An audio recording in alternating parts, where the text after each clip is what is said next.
Speaking of TV, Sam, have you watched Stranger Things yet? I have not. I haven't I have watched. not. I put on like the first like 5 minutes of the first episode, but it's just hard for me to find time. You know. Yeah, same, bro. Like, I still need to finish the second season. Mm. So, yeah, it's just that whole timing thing. Yeah, and I think that's probably like the second. It just wasn't as good as the first season. It wasn't bad. I'm not I saying it was know, bad. yeah. The first season was so good. Because And I I think. heard this season's really good too. Oh, really? So I'm hoping. But now I see like previews and stuff, and I'm like, I have no idea who these people are.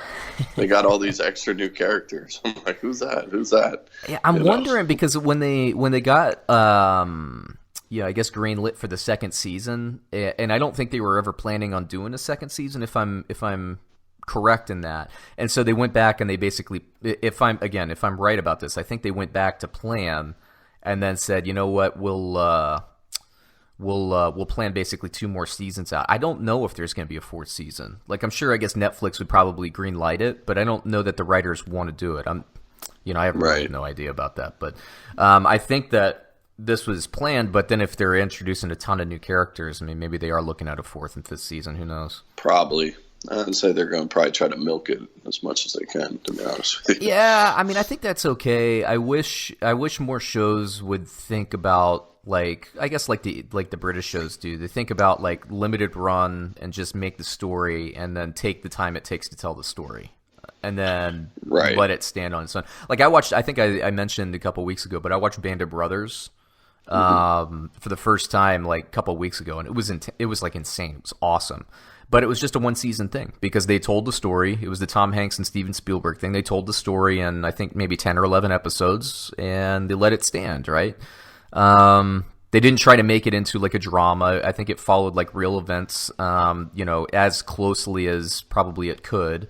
And, I mean, it was just awesome. I wish more shows would do that kind of thing rather than try to just lengthen it out, you know? Yeah, no, I'm in agreement, man. And there's so much content like out there too, like that. Like, it's like if you're really gonna get into a show, like you really, like you're choosing that over other stuff you could be watching, especially if your time is limited, So Yep. I'll just wait until I'm sick or something, or There I'm you go. traveling, and like I can just Binge out. bulldoze through a season, But I'm gonna go see that Once Upon a Time in Hollywood this weekend. Oh, that's cool. Yeah, I might see that. My wife and I wanna watch that too, but it's like, do we get sitters for it? Yeah.